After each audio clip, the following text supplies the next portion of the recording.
track down Dave and McClure here and talk about the news that broke this week with Dave and Riley moving to Climb. We're live. I'm not gonna walk down there with a bunch of trash on them. Let's go over by your sled or something. Or that autograph line, like they're taking tables down, and then you guys are sitting over in the corner just signing posters left and right still. I know. We're here for the long haul, man. It's all about the fans. That used to be Rhett's job, just hold the camera, remember? I remember that. I can't get him to go anywhere. I heard him. Hang on. I'm finishing lunch. So this week, like I don't know, Tuesday, Monday, like the news drops that you guys are switching over to Climb. Talk to me about that plan. Like obviously this didn't happen August 31st, right? This has been something that's been in the works for a while. Like, yeah, you know, it's weird because Rob was always the guy like kind of making fun of Climb, like Climb life, and rightfully so. We were Motorfist, and Motorfist and Climb are big competitors. But the truth be known, a couple years ago, Rob with Riley coming up in the ranks, you know, Climb's been a huge, long ago they didn't have a whole lot of presence at the races, and over the years Climb has just got, a bigger and better presence at the races, and especially like at the hill climb races, they have like this custom race spec gear, and I mean their team looks really, really good at the races, and Rob noticed that, and Rob's like talked to some of the Climb guys a couple years ago and was like, hey, what would it take to get Riley in some of that race spec gear? And so he kind of got the wheels turning, and I know the Climb guys, they were shocked. They're like, what? Did Rob really just say that?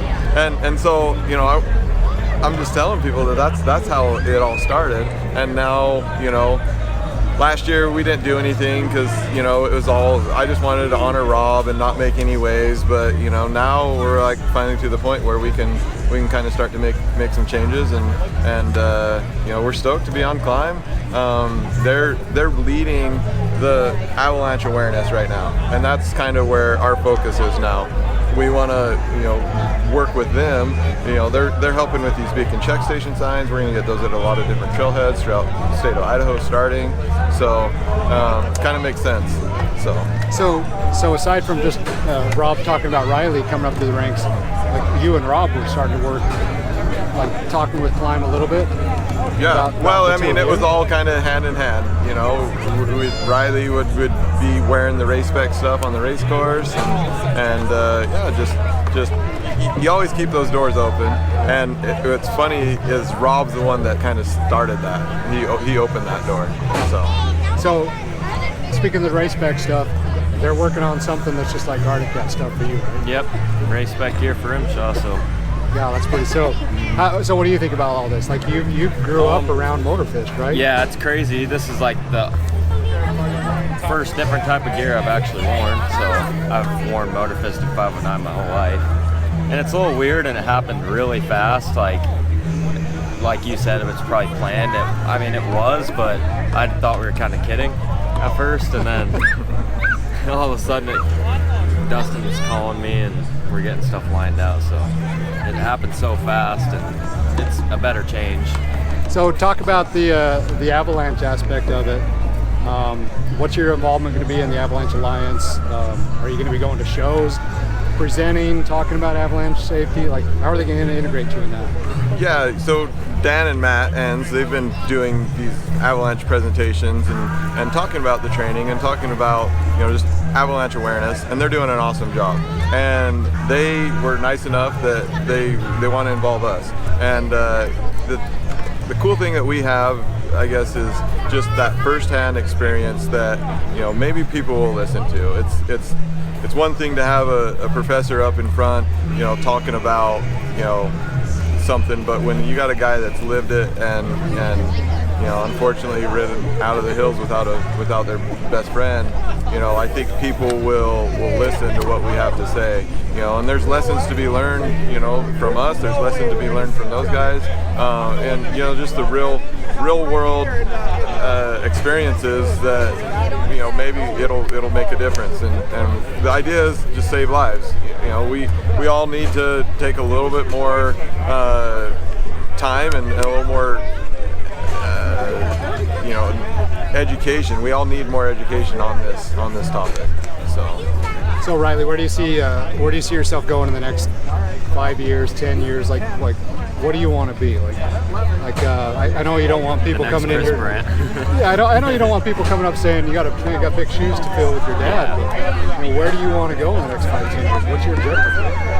I'm not 100% sure. I mean, I'm already at the peak. I didn't think I'd make it past this point, so it's just crazy to think Smooth about. sailing from here. Yeah, I don't know. Win that Jackson World Championship, it's like, yeah, we're gone. You get the belt buckle, you're like, hey, we're good. I don't know. It's going to be kind of cool to see where this goes. I don't really have a plan now.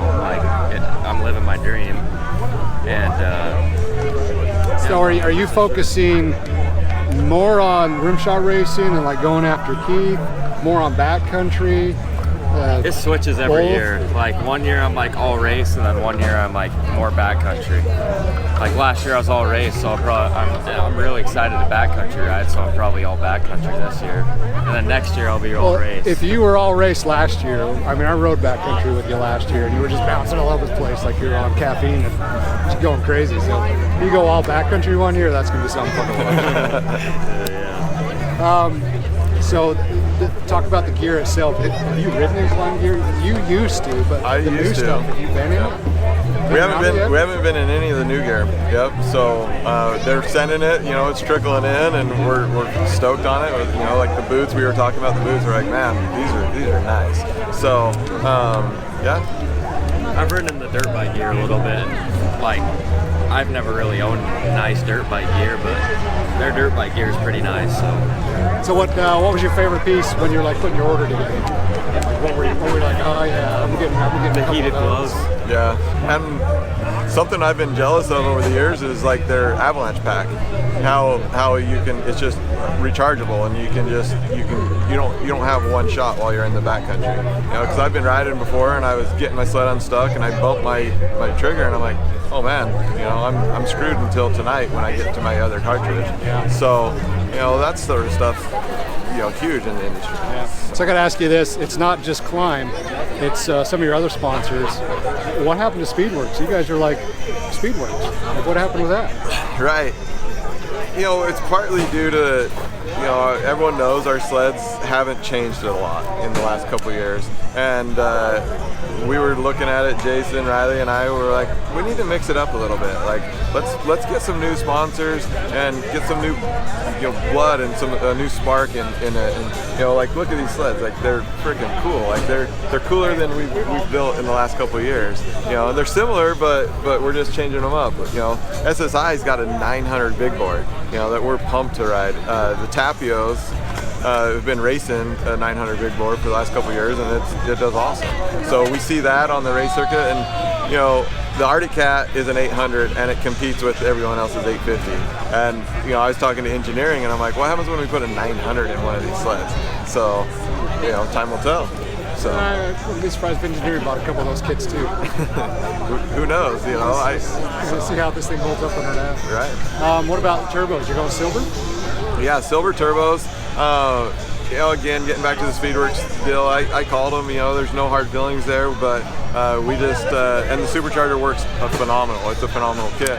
But silver was hungry for us. They wanted to work with us, and it's cool to work with a company like that. It was a super easy transition. They were just, it was basically a phone call, and they said, yeah, we're on board. We want to work with you, and so we'll see.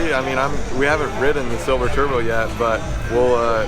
The thing is about us with Jason and our program and our knowledge with Arctic Cat's background, we'll make that kit so it's perfect if it's not already. Right. So that'd be my next question. Jason Nethercott obviously stays with you guys, and then will continue to do your setup and your tuning and that. Just right. Now he's working on this other stuff you've got as well. Yeah, he's still going to be a Speedworks dealer. He's still going to sell Speedworks products. But I think he's going to he's just a buddy of ours, and he's going to help us. So. And you got any thoughts about coming back to racing, or you're just? No, I'm done. Just pit crew for this kid? Right. Breaking my back. I'm 95% back to good, but that 5%, that's always going to be in the back of my mind. and racing, especially rim shot, you need that 5%. You know, when you're first and third is fractions of a second. You know, I don't want to have any excuses, and luckily, you know, I recovered and I'm 95% back to where I was. But I mean, I messed up my back bad, and you know, it's nice just that's done. I'm over that race career, so I'm glad I did it. You know, it kind of got me to where I am now, but no desire to go back. So how many years have you got to help him until Logan's racing? And then you just kick him to the curb. Yeah, He's Riley, on his own program. Riley, tell like the age deal. Oh, so the age Dave is right now, my dad and Dave have like the same age difference. So my dad was Dave's age when Dave was my age. Oh, and then when I'm Dave's age, Logan's gonna be my age. Right. So it's just kind of weird how that all works out. So is this like in all the contracts, just like in 8 years, you know, this all Pass just down the switches torch. over to Logan? Right, yeah, I don't know. So, you know, it was crazy. My wife posted last night on Instagram this picture of like my barn with a perfect rainbow over top of my barn.